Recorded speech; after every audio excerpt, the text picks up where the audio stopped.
We didn't have a name when we started the album. We had some ideas, but we thought we'd let the name reveal itself to us. So at some point, we were writing the song Zunza. In the song, there's a one line that goes, "You're living the dream right now. You're living the dream right now."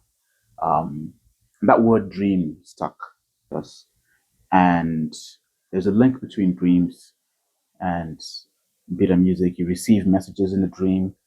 Um, the first Mbira player received the message of how to play the Mbira, the instructions how to build it in a dream.